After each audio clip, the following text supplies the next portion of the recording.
Bienvenidos a Learning de Factor y a este conversatorio que tendremos sobre los diferentes roles en un equipo de Machine Learning, Data Science. Para mí es un placer presentarles a Juan David Gil, él es Engineering Manager en Factor, y a Carlos Aldila, uno de nuestros Data Scientists, y ellos son los que van a estar encargados de discutir las diferentes perspectivas sobre los temas de este conversatorio, sobre los roles, cómo debería funcionar un equipo de datos. Y nada, bienvenidos. Digamos que para empezar, les podremos dar un contexto sobre el tema de los desarrollos en los equipos de datos. Digamos que en los últimos 20 años, la masificación de la tecnología de datos, del uso de inteligencia artificial y machine learning en las empresas ya no está limitado únicamente a las grandes empresas de Silicon Valley, sino que se ha dado una alta democratización de estas herramientas y tecnologías y ahora en la actualidad hasta las pequeñas startups empiezan directamente con una misión de tener una estrategia de datos, de incluir machine learning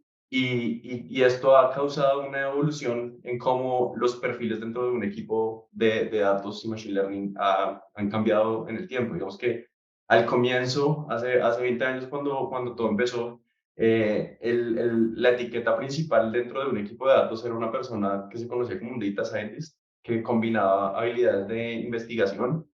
Mucha gente salió directamente de la academia a trabajar en la industria. Tenían conocimientos de ingeniería de software y buenos patrones de diseño. Tenían que tener conocimientos en ingeniería de datos, en analítica, en pensamiento estadístico y en aprendizaje probabilístico para combinar todo esto en generar valor mediante los datos.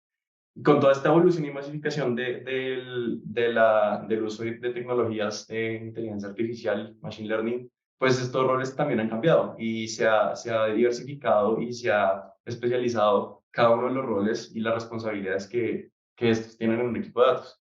Entonces, pues con este preámbulo, quería preguntarles, Juan, Carlos, ¿ustedes cómo ven el panorama de los roles dentro de los equipos de datos de Machine Learning? ¿Cuáles creen ustedes que son las responsabilidades principales que debería tener cada uno de estos perfiles dentro de un equipo de datos en una empresa moderna? Buenas tardes a todos, muchas gracias por atender al Learning Fest, muy contento de poder estar acá compartiendo pues como conocimiento con tantas personas de diferentes partes de Latinoamérica. Pues con respecto a la pregunta que haces, pues yo creo que, digamos, depende mucho de la madurez de la empresa, ¿cierto? O sea, creo que el rol, digamos, de estas posiciones dentro de un equipo de datos depende mucho de eso, ¿cierto? Madurez de la empresa, no tanto como empresa, ¿cierto? Sino madurez a nivel de datos, ¿cierto? Entonces, ¿a qué me refiero con eso?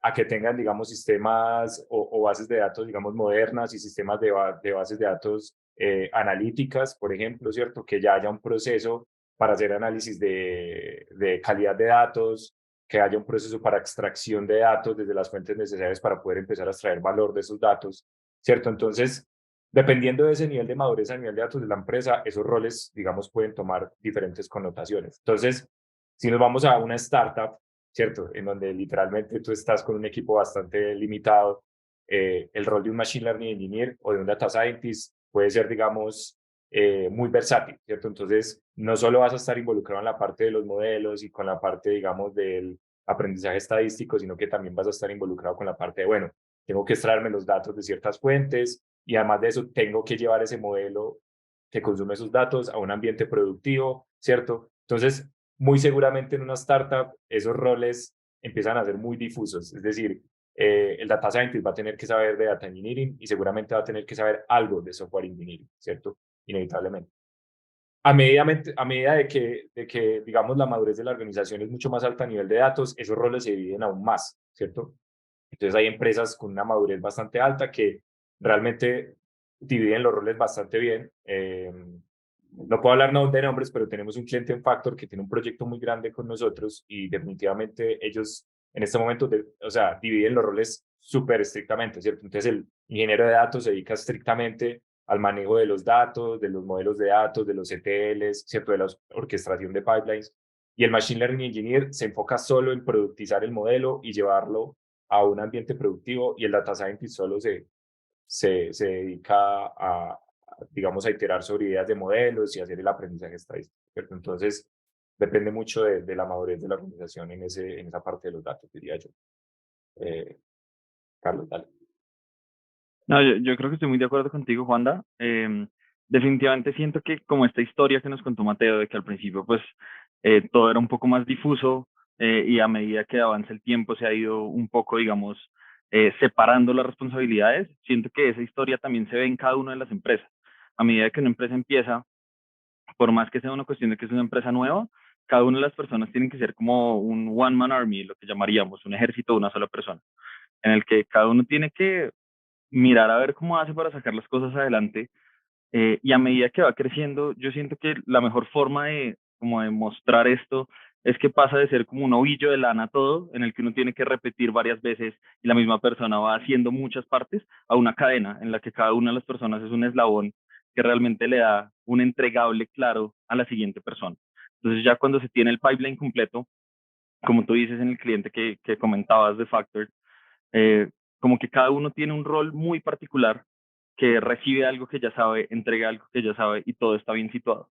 A diferencia del momento en el que empiezan a crecer las empresas, o ni siquiera empiezan a crecer, el momento en el que tal vez una empresa también tradicionalista, que lleva mucho tiempo sin un equipo de datos o sin meterse en datos muy a fondo, cuando empieza a intentar hacer esta evolución, esta transformación digital, también tienen que empezar básicamente desde ceros.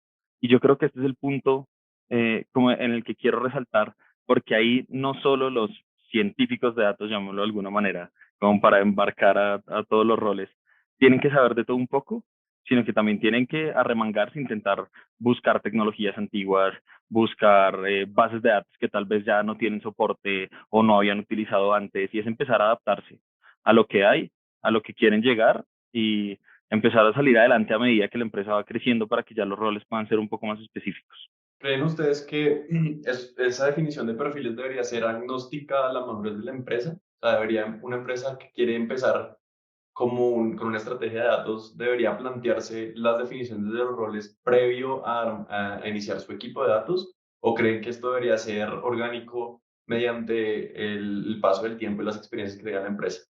¿Cómo creen ustedes que que sería esa estrategia para una persona, para una empresa que quiere empezar en armar un equipo de alto calibre en datos? Esa respuesta también depende mucho del presupuesto que tenga la empresa, ¿cierto? Si es una empresa que tiene recursos, entre comillas, ilimitados y tiene un funding de $35 millones, para poner un ejemplo, pues seguramente se va a poder dar el lujo de decir, bueno, yo voy a poner un data engineer, un data architect, voy a poner un machine learning engineer, un data scientist, un data analyst, ¿cierto? O sea, ¿por qué? Porque los puedo, digamos, dividir y tengo el budget suficiente. Y lo mismo aplica para empresas grandes, ¿cierto? Retailers que de pronto quieran hacer migración digamos, a tecnologías más analíticas, etcétera, etcétera, ¿cierto? Entonces, depende mucho del presupuesto. Si eres una startup que estás empezando, ¿cierto?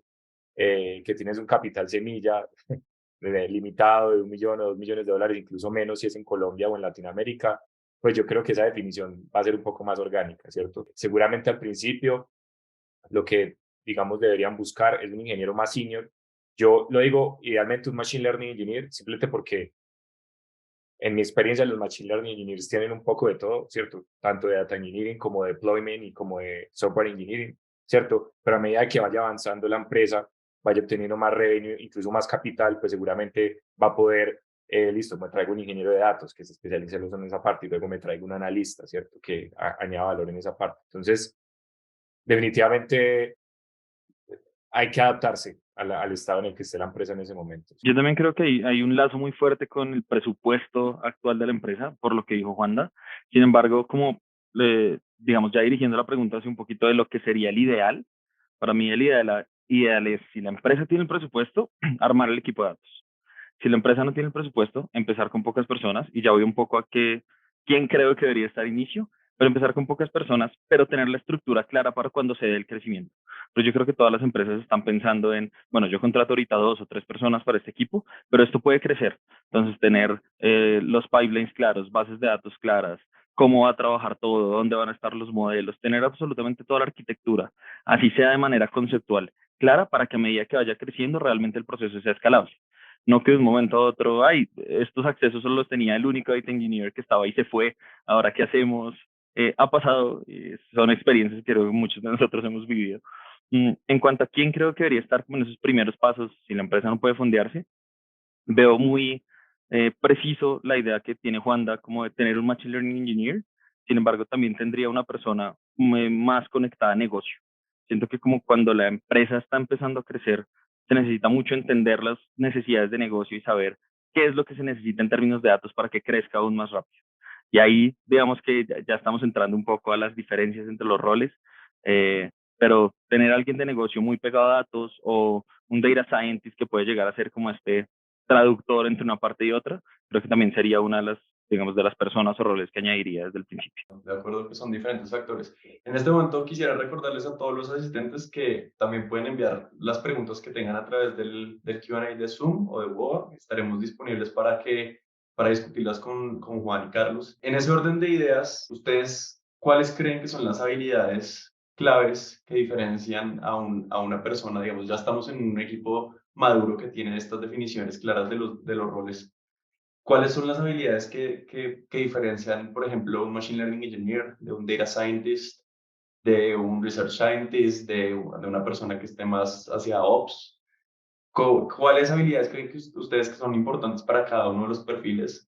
Y cuáles habilidades comparten los perfiles entre ellos? Porque también tienen una similaridad muy grande en sus responsabilidades y habilidades. Eso es una excelente pregunta y también creo que es objeto de mucho debate y polémica, ¿cierto? Creería yo.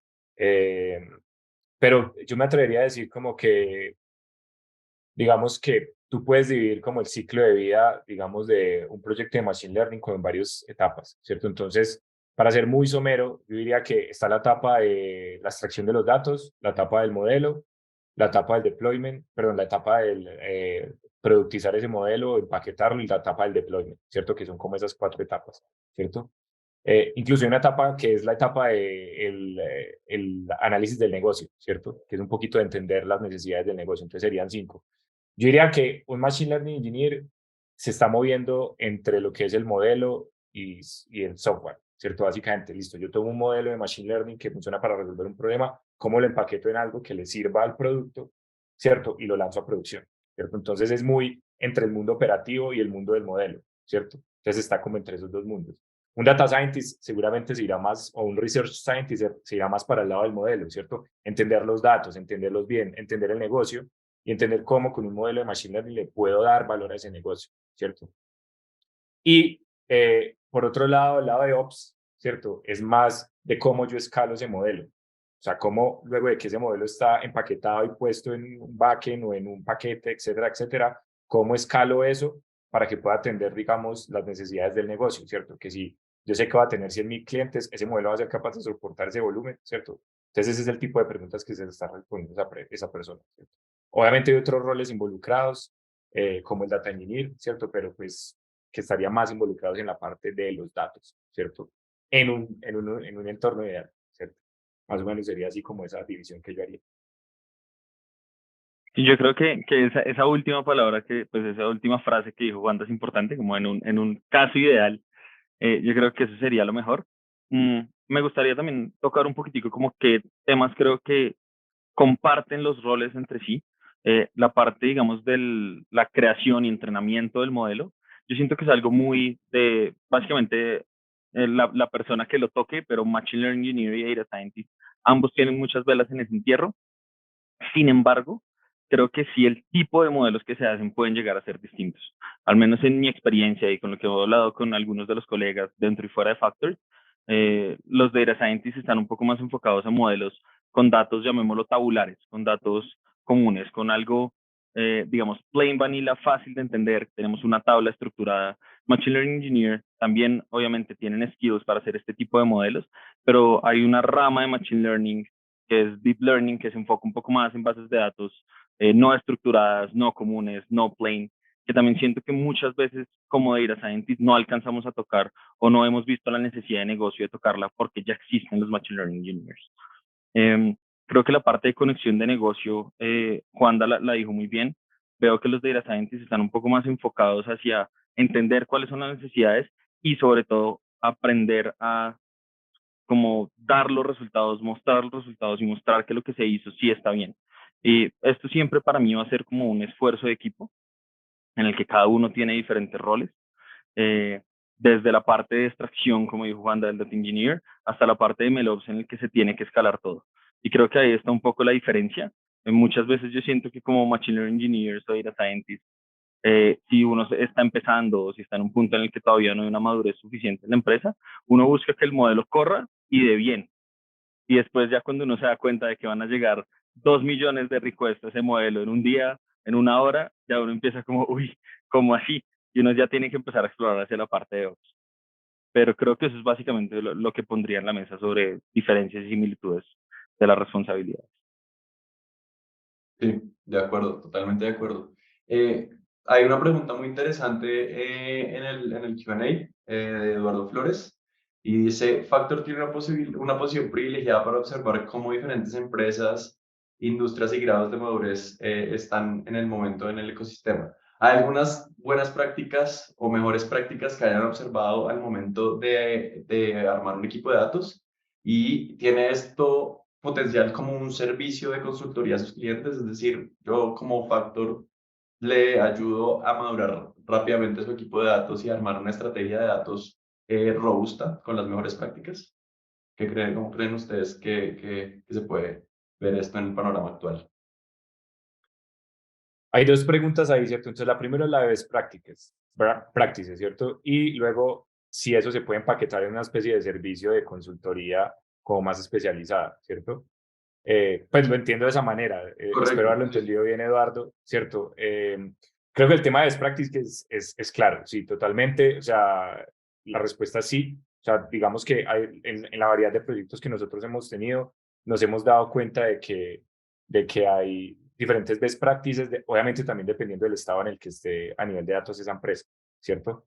No me quiero extender mucho en esa parte, pero digamos que una de las cosas que aplica para cualquier proyecto, ¿cierto? Y para cualquier proyecto de datos es poner los datos en orden. O sea, los datos es lo más importante, básicamente. Y creo que muchas veces, como Machine Learning Engineers y como personas que nos gusta la inteligencia artificial y modelos basados en datos, etcétera, ¿cierto? Nos obsesionamos mucho con la parte del modelo, ¿cierto? Nos gustan las ecuaciones, nos gusta que la regresión, nos gusta que las redes neuronales y nos olvidamos de que esos modelos están construidos con base en datos, ¿cierto? Entonces, best practices para todo tipo de proyecto, no importa en qué madurez, es tener los datos en orden, ¿cierto? Saber entender bien los datos, saber que esos datos sí pueden ser de calidad para construir un modelo que yo quiera usar para agregar valor en la empresa. Eso sería como lo más importante, que aplica universalmente para cualquier tipo de proyecto. Yo he tenido, pues, experiencias en donde he visto, digamos, proyectos o clientes, digamos, que están teniendo resultados, digamos, no muy positivos con sus modelos de Machine Learning, precisamente porque no se, o sea, porque no se enfocaron en la parte más importante, que es los datos primero, ¿cierto? Yo he entrado, por ejemplo, a hacer auditorías de sistemas en donde los datos son un desorden, o sea, nadie sabe dónde están los datos, nadie sabe qué versión tienen, nadie sabe con qué versión se entrenaron los modelos, ¿cierto? Incluso una vez se encuentra data leakage dentro de esos datos que utilizaron para entrenar esos modelos y uno sabe que están haciendo una sobreestimación de eso, ¿cierto? Y realmente no tienen la casa en orden. Entonces yo diría que el best practice que aplica para todos es tener los datos en orden y saber que esos datos sí te pueden, digamos, agregar el valor suficiente para poder resolver o para poder utilizar ese modelo que tú quieres para resolver un problema específico, ¿cierto? Pues hay muchas otras cosas, pero no me quiero alargar más. Sí, yo creo que también voy a tocar ahí la parte de la primera pregunta. Y yo creo que lo que Juanda acaba de decir se resume en una frase que probablemente los que hemos trabajado en datos hemos escuchado bastante y es garbage in, garbage out, o si basura entra, basura sale, o algo por el estilo. Y es que la calidad de los datos es súper importante. Uno puede tener un modelo supremamente sofisticado, pero que está prediciendo muy mal, eh, bueno, que tiene unos malos datos, perdón, va a estar prediciendo muy mal. Por más que técnicamente las métricas del modelo den que tenemos un, no sé, 90% de precisión, de accuracy, cualquier cosa, realmente si los datos no están bien curados y se hizo un quality check bueno, no vamos a tener nada. Es más, en anteriores experiencias ha sucedido que después de ordenar los datos, uno se da cuenta de que la respuesta es trivial y ni siquiera es un modelo de Machine Learning. En una empresa que yo estuve trabajando en una fintech, nos dimos cuenta de que una heurística era más que suficiente para resolver el problema que teníamos, pero todo sucedió porque después de ordenar los datos, nos dimos cuenta que el problema ya no era un problema, solo necesitábamos hacer un análisis adicional, nos dimos cuenta que los datos que faltaban sí estaban. Entonces yo creo que sí es muy importante tener una base fuerte en términos de calidad de datos, tener buenos data engineers desde un principio, tener personas, analistas de datos que puedan analizar esos datos, encontrar qué problemas hay, qué tendencias hay en los datos, cómo está creciendo la base de datos, cómo va a crecer los datos nuevos que vayan a llegar. Yo creo que con eso ya se puede estructurar muy bien qué es un modelo de machine learning. Y bueno, y cómo hacer un pipeline de datos completo. Y metiendo aquí la cucharada una vez en la segunda pregunta, eh, yo la verdad sí veo un potencial, creo que no lo había pensado antes, sí veo un potencial como en tener un servicio de consultoría, diga, le ayudo a construir su equipo de datos. No sé exactamente si a madurar como tal, creo que tal vez sería como un outline, yo me lo imagino como un roadmap de, dígame usted, empresa nueva que está contratando mis servicios, cuánto dinero tiene disponible, cuántas personas tiene disponible, cuántos headcounts puede abrir, y empezar a hablar un poco de necesitaría contratar tantas personas en 2 años, en 3 años, dependiendo de ciertas estimaciones. Pero yo sí creo que podría existir un nicho de mercado desde ese lado. No sé, Juanda, ¿qué piensas? Sí, total. No, y qué pena, creo que no había respondido a la segunda pregunta precisamente porque me extendí un poco en la primera, pero sí, o sea, creo que en Factor hemos tenido la oportunidad de trabajar con diferentes organizaciones en diferentes estados, ¿cierto? A nivel de datos, y creo que ahí sí, sí hay ciertas pistas, por decirlo así, ¿cierto? Que, digamos, uno le dice al cliente, bueno, sus datos están en este momento en este estado, usted lo que necesita en este momento es este tipo de roles, ¿cierto? Que le van a ayudar a llevar aquí, aquí, aquí, dentro de 1, 2 o 3 años, ¿cierto?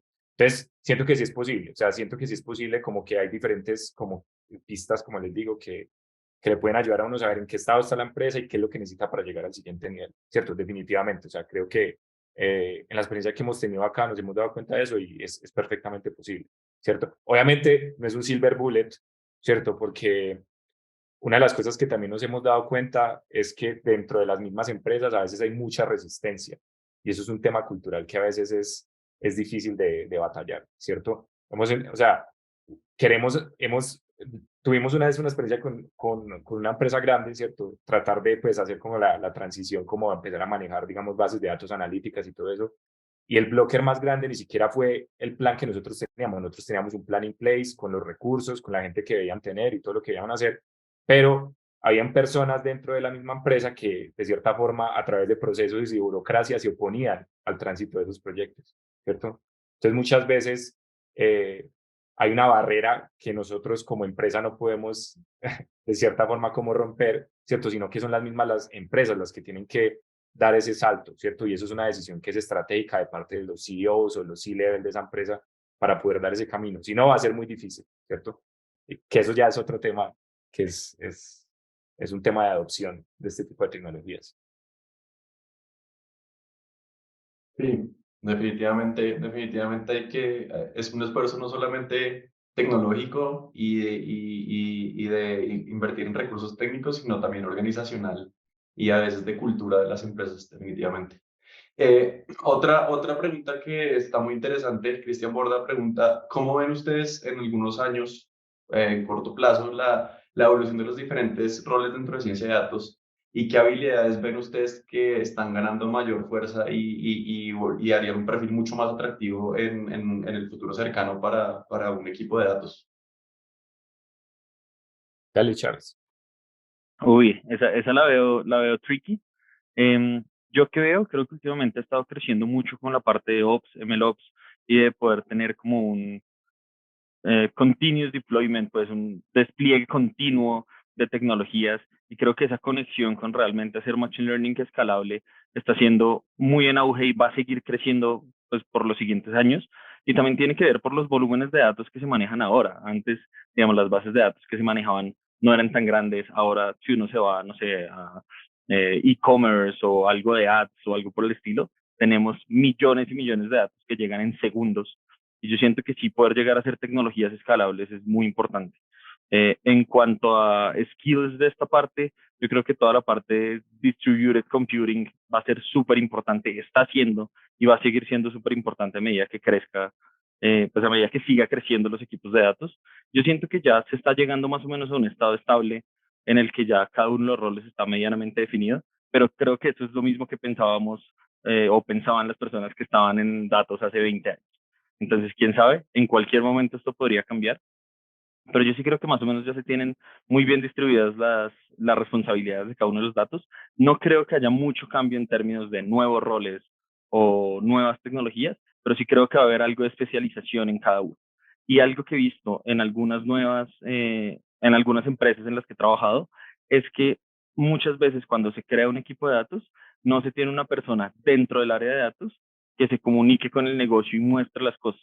Como que muchas veces se tiene como lo que en algunas multinacionales llaman un key user, o alguien que se acerca mucho al área de datos y se encarga de hablar con los stakeholders. Y creo que empezar a crecer como esas habilidades de mostrar resultados, de poder entender necesidades de negocio en básicamente todas las personas del pipeline de datos, creo que sería algo que podría beneficiar a las empresas en futuro. Total, yo para añadir a ese punto, yo creo que lo resumiría en que la habilidad más importante sería como ser capaz de connect the dots, ¿cierto? Como dicen en Estados Unidos. ¿Por qué lo digo? Porque es que ahorita hay muchas APIs de Machine Learning, muchas librerías de Machine Learning, muchos modelos por ahí afuera, está ChatGPT con su hype, ¿cierto? Y hay muchas cosas, digamos, y tools alrededor de Machine Learning, ¿cierto? Que, digamos, de cierta forma te pueden ayudar a resolver muchos problemas. Pero en ese mar de tecnologías y de papers y de artículos, o sea, realmente qué es lo que le puede dar valor a una empresa particular, ¿cierto? Entonces yo diría que una de las habilidades más importantes es ser capaz de conectar todos esos puntos, ¿cierto? Y ser capaz de utilizar eso para construir un sistema que le dé valor a la empresa, ¿cierto? Utilizando todas esas herramientas. Y eso involucra habilidades de data engineering, o sea, ser capaz de manipular datos, ser capaz de utilizar datos, ser capaz de conectarse a cualquier base de datos y de ahí extraer esos datos de alguna manera para tu modelo, ¿cierto? Software engineering, vital, o sea, digamos que incluso los data scientists se pueden beneficiar mucho de eso, diría yo, ¿cierto? Y tener algún grado de conocimiento de tecnologías en la nube para desplegar, digamos, esos modelos, ¿cierto? Y que permitan añadir valor al negocio, ¿cierto? Y por último, creo que Charlie lo dijo muy bien, o sea, ser capaz de tú demostrar el impacto que tiene tu modelo sobre la cadena de valor del negocio en el que tú estés. Yo diría que es casi que el 65-70% del trabajo, ¿cierto? Porque o sea, realmente tú puedes vender un modelo súper simple muy bien, ¿cierto? Y tener un modelo súper complicado y venderlo súper mal, ¿cierto? Entonces hay que tener ese balance también, ¿cierto? Sí, justo con el último punto, con las habilidades que hablaba Juan, una de las preguntas comunes que la gente tiene es qué nivel de conocimiento de buenas prácticas de ingeniería de software, diseño de sistemas y de cloud deberían tener cada uno de los perfiles. ¿Quién debería ser el experto? Si es que debería haber uno o todos deberían tener un conocimiento básico sobre estos temas fundamentales para el desarrollo de aplicaciones en datos, porque no solamente son los datos, sino también construir sistemas resilientes y que funcionen de manera adecuada, y eso se logra con buenas prácticas. ¿Cómo ven ustedes la distribución de estos conocimientos entre los perfiles? Hablando de la parte netamente de software engineering, supongo, como de conocimiento de software y demás, em, yo creería que esto es, y actualmente lo veo así, es labor más que todo el Machine Learning Engineer. Sin embargo, siento que un Data Scientist también debería estar en la capacidad de poder hacer deployment de un modelo en caso de que se necesite. Lo veo un poco como el Machine Learning Engineer es la persona encargada de poner en producción, empaquetar un modelo para uso externo, o para uso pues, propio o por otras áreas de la empresa. Sin embargo, no veo que sea estrictamente necesario que esa persona también pueda hacerlo de manera escalable, rápida y demás. ¿Debería tener buenas prácticas? Sí, pero siento que hasta un punto, ya hay un punto en el que entra el rol del MLOps, en el que ya es la persona que se encarga de que esto sea de manera continua, que se pueda escalar a muchas personas sin que se caiga, sin tener problemas de latencia. Entonces yo lo veo por ese lado, centralizado en el Machine Learning Engineer, pero hacia los lados hay personas que lo pueden ayudar o personas que podrían hacer su trabajo, pero tal vez no con la misma calidad. Total, me alineo con Charlie. Yo añadiría que, digamos, esas habilidades de software engineering vienen en dos niveles. El primer nivel es escribir código limpio, ¿cierto? Que creo que tanto data scientists como machine learning engineers deben aprender a hacerlo, ¿cierto? Porque incluso aún si de la labor del data scientist es iterar sobre una hipótesis en un Jupyter Notebook, ¿cierto? O en un Colab Notebook, ese Colab Notebook tiene que estar bien escrito, ¿cierto? Porque si por alguna razón ese data scientist se va para otra empresa y ese código queda ahí suelto y yo llego como nuevo data scientist o como machine learning y tengo que ir a entender ese código, ¿cierto? Va a ser mucho más fácil si ese código está bien escrito y bien documentado, ¿cierto? Entonces creo que irremediablemente, incluso para un data scientist, al menos a nivel de escribir código limpio, es muy, digamos, positivo, ¿cierto? En términos de la transferencia de conocimiento, ¿cierto? Yo me he encontrado en situaciones en donde, pues, tuve que auditar una vez un modelo de Machine Learning, ¿cierto? Y recuerdo que el código estaba tan mal escrito que a mí me preocupaba volver a hacer todo desde cero, ¿cierto? Eventualmente logré hacer el auditoría del sistema y descubrí un par de errores, pero realmente un código bien escrito, sea que venga de un data scientist o un machine learning engineer, hace la diferencia, ¿cierto? Entonces ese es el primer nivel, código limpio, ¿cierto? Independientemente del rol. Y segundo, hay un segundo nivel que sí es el nivel de listo. Yo tengo que coger este modelo y ponerlo en producción, ya sea en un paquete o en una API, ¿cierto? Eso sí requiere unas habilidades especiales que me alineo totalmente con Carlos de que no necesariamente un data scientist tiene que tener esa habilidad de llegar hasta allá, pero si las tiene, es un plus total, ¿cierto? Lo va a hacer bastante competitivo en cualquier environment, incluso va a poder demostrar con más argumentos que el modelo en el que estaba trabajando tiene un impacto, porque va a poder desplegarlo, va a poder incluso montar algún frontend rápido para poder mostrar cómo se ven esas predicciones o cómo se podría, digamos, conectarse con otras partes del sistema. Entonces, definitivamente te da una ventaja, pero estoy de acuerdo de que dependiendo del rol, ese rol toma una parte más activa en eso. Por ejemplo, si es un Machine Learning Engineer o un MLOps Engineer, ¿cierto? Un Data Scientist no necesariamente tiene que llegar hasta ese segundo nivel para añadir valor. Una pregunta que tienen las personas que inician en el mundo de datos, debido a que hay tanta información en este momento, hay tantos posts sobre la diferencia entre los roles, cada empresa, así sea Silicon Valley, Uber tiene su definición de los roles y luego a uno mira y en Meta tienen otra definición. Entonces, pero digamos que hay generalidades que se comparten y en temas de una persona que esté iniciando en su carrera de datos. ¿Qué contenidos o temas recomendarían ustedes primordiales para una persona que está iniciando su carrera y quiera perfilarse hacia un rol como un Machine Learning Engineer o como un Data Scientist? ¿Qué temas importantes creen ustedes que esas personas deberían aprender? ¿Qué contenido? ¿Cuáles deberían ser como las guías que debería tener esa persona en mente al momento de empezar su estudio para uno de estos perfiles? Bien, yo creo que esto es divisible en como varias capas o varios aspectos y lo voy a poner para no extenderme mucho en lo que creo que son las bases, lo que creo que son las skills que deberían tener para entrar y poder crecer dentro del rol. Y yo creo que algo que últimamente se ha olvidado un poco porque estos roles han estado en auge y han habido mucha entrada de personas, es que necesitan unas bases de estadística fuertes, estadística, matemáticas, álgebra lineal, porque muchas cosas por detrás de los modelos de Machine Learning son básicamente eso. Lo que estamos haciendo es multiplicar matrices, lo que estamos haciendo es encontrar significancias estadísticas.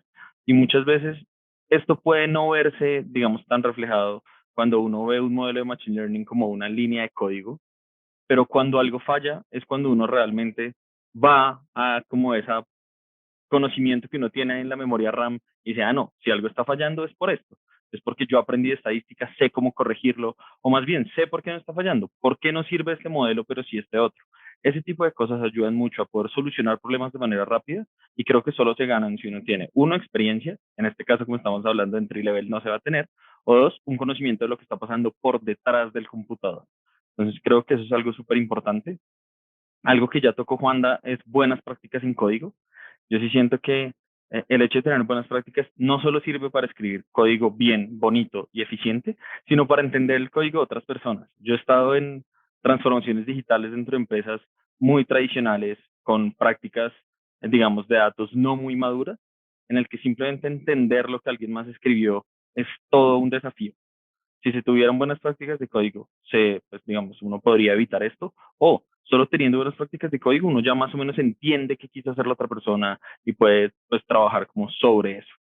Y lo último que quiero decir ahí un poquitico es que creo que las habilidades, lo que en inglés se llama los problem solving skills, creo que sería como habilidades de resolución de problemas, un poco de poder ver la imagen completa y poder entender qué puntos se conectan con qué parte y dónde están como los puntos de dolor o los pain points de la empresa para poder proponer soluciones de datos, yo creo que es de lo más importante, porque eso es lo que realmente agrega valor, como poder realmente solucionar un problema o evitar un problema futuro, prevenir un problema, usando datos, es lo que yo siento que genera valor en las empresas.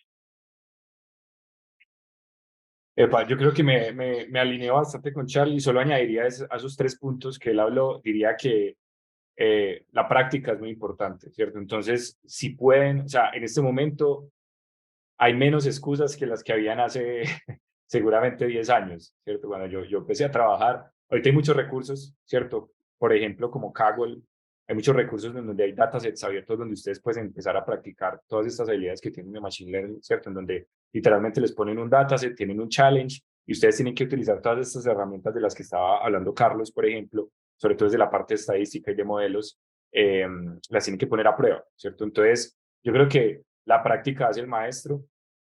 Una forma muy buena de construir su portfolio es empezar haciendo práctica y recomiendo Kaggle porque Kaggle tiene muchos datos y muchos retos interesantes en donde pueden aplicar no solo técnicas, digamos, de Machine Learning clásicas sobre datos tabulares, sino sobre texto, sobre imágenes. Entonces, realmente pueden tener, digamos, como ese hands-on experience, ¿cierto?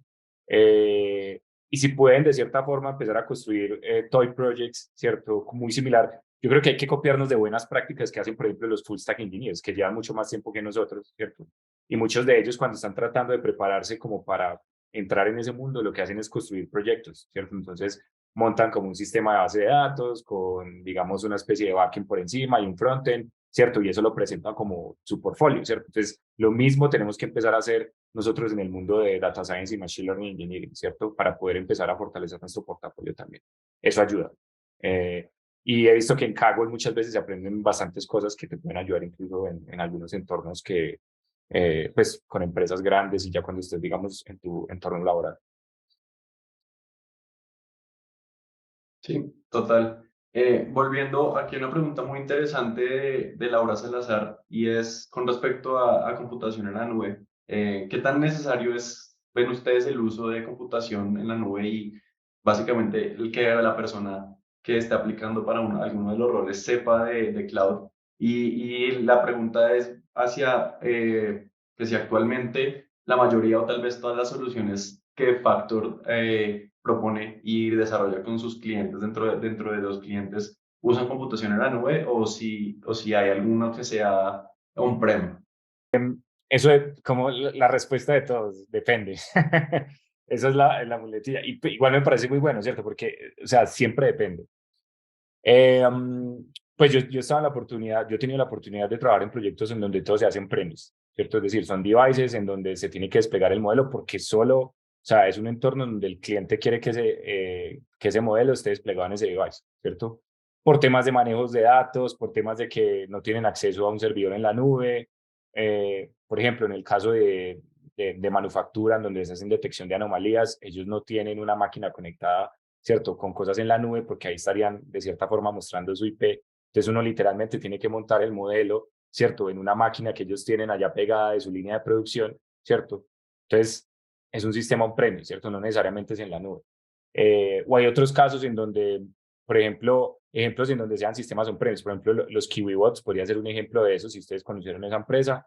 Y yo tuve la oportunidad de trabajar en una empresa en donde era como una especie de un sistema de una cámara que accionaba pues como ciertas cosas dependiendo de la pose del objeto que estaba observando y el modelo tenía que correr en esa máquina porque no había el suficiente bandwidth para conectarse a un modelo en la nube. O sea, literalmente tenía que funcionar ahí, ¿cierto? Entonces depende del caso de uso de la empresa. Así que la respuesta es sí y no.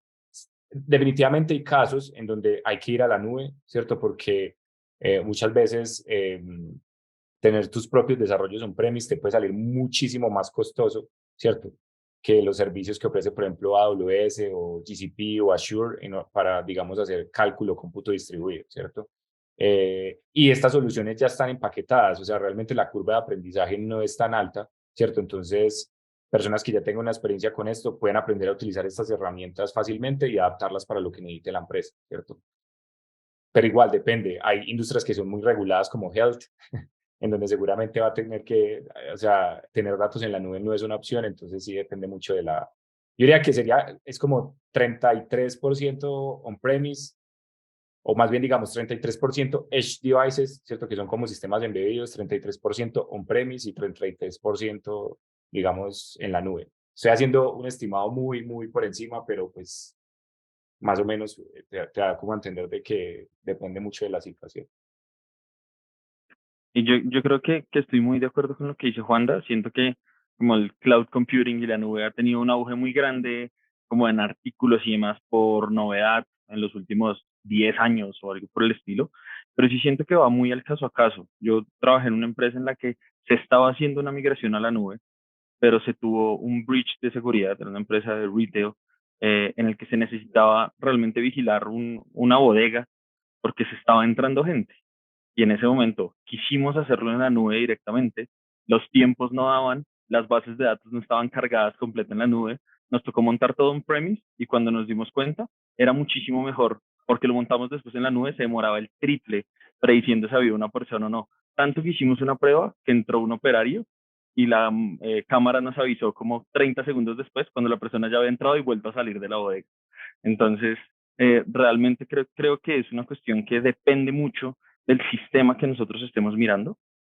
Yo siento que el cloud computing ahorita es una solución muy de, llamémoslo, facilidad y accesibilidad a distintos datos, distintas cosas. Muchas veces para una empresa pequeña es muy difícil montar sus propios servidores, tener toda una base de datos, tener donde hacer deployment de modelos, poder acceder a datos que herramientas de cloud computing actuales, como lo que puede dar Amazon, como lo que puede dar Databricks, GCP, ya tienen todo en un solo lugar y se ajustan a tarifas, a las, digamos, condiciones de cada una de las empresas. Entonces creo que es una solución muy buena en caso de que uno no tenga una razón específica para hacerlo en premise, como dice Juanda de los Edge devices. Yo creo que todavía ese 33% de Edge devices me parece bien. El otro 33, creo que el 33 on premise, que no es Edge devices, muchas veces querría estar en el 33 de cloud, pero no puede. Entonces creo que también hay limitantes en términos de dinero y madurez que afectan, pero creo que en general estoy bastante alineado con lo que dijo Juan. Claro. Y una pregunta infaltable en estos paneles, ahora con todo el auge de ChatGPT y modelos generativos, Elkin y Isabel preguntan, ¿cuáles creen que son los perfiles susceptibles a ser reemplazados por inteligencia artificial, si es que alguno es susceptible a ser reemplazado en un futuro? Y cómo pueden hacer los equipos para adoptar estas nuevas herramientas en sus workflows, en su forma de trabajar para no quedarse rezagados en ciertos temas o para aprovechar pues el boost de productividad que puede dar una herramienta como estos modelos generativos, ChatGPT o Stable Diffusion o este tipo de nuevos modelos que están muy en auge en el momento. Pues para no alargarme mucho, yo creo que no es que vaya a reemplazar algunos roles, yo creo que lo que va a hacer es acelerarlos, ¿cierto? A esa tecnología obviamente todavía le falta desarrollo, pero yo veo muy probable que en algunos años eh, muchas de las cosas que le toman mucho tiempo al desarrollador, como validaciones de datos o cosas que son muy mecánicas, como escribir unit tests, ¿cierto? Como escribir expresiones regulares o ese estilo. O sea, estos tipos de tecnología los van a sacar súper rápido, ¿cierto? Entonces, ya es un tema de que personal de si el ingeniero se siente que está amenazando, está peligrando su trabajo, yo creo que el mindset debe ser como, tenemos que mirar cómo aprovechamos estas herramientas para poderle dar un boost a mi trabajo, ¿cierto? Y de cierta forma poder atacar los problemas que son más fundamentales, que sabemos que estas herramientas todavía no tienen la capacidad para hacerlo, ¿cierto? Que son más del negocio como tal. Yo creo que tampoco veo en un futuro cercano como que la inteligencia artificial vaya a reemplazar algunos de los roles. Sí creo que puede reemplazar tareas operativas que puede suceder, digamos que se reemplacen ciertas tareas operativas, como lo que dice Juanda, la creación de regular expressions o ciertas partes de código que se tienen que hacer siempre. Lo de los unit tests me pareció un caso muy claro porque ese es algo supremamente repetitivo que realmente podría ser reemplazado por una inteligencia artificial. ¿Qué creo, digamos, para agregar un poco lo que Juanda dice, de poder como apoyarse en ChatGPT y estas otras herramientas? Yo normalmente tengo ChatGPT abierto y lo uso mucho más para generar estructuras que para generar contenido. Bien o mal, la manera en la que se entrenaron estos modelos pues es con contenido que existe en Internet, que se ha recopilado. Entonces, muchas de las cosas de contenido que ChatGPT puede generar, pues ya son cosas, llamémoslo, que existen, repetitivas. Está, digamos, repitiendo el estilo de distintas personas, cogiendo respuestas, ensamblándolas a su manera, pero tal vez para generar estructura no tanto. Ejemplo claro, quiero hacer una presentación acerca de, inserte cualquier tema, dame el outline. ChatGPT uno le da cada una de las cosas que uno tiene que hacer y uno ya con su conocimiento de negocio es el que se encarga de llenar las cosas y darle sentido a lo que está haciendo. En vez de solo pedir la presentación con todo el conocimiento, al menos dame la estructura de qué debería poner, cuántos slides debería hacer, qué debería decir en cada uno. Yo creo que eso es de lo que más me ha ayudado y es también consejo para todos los que quieran utilizarlo. Creo que es mejor pedirle a ChatGPT cuestiones de estructura que cuestiones de contenido. Sí, de acuerdo, totalmente de acuerdo. No, no creo que sea reemplazable, al menos no por el estado actual de los sistemas, pero sí es una herramienta que definitivamente va a ser supremamente útil para hacer un boost a esas tareas que, repetitivas que pueden tener cada uno de los roles durante el desarrollo de sus responsabilidades. Muchas gracias a todos. Gracias también por estar acá. Creo que se dio una muy buena discusión. Juanda, gracias. Mateo, cuando vuelvas, si escuchas esto o si lo ves en YouTube, gracias.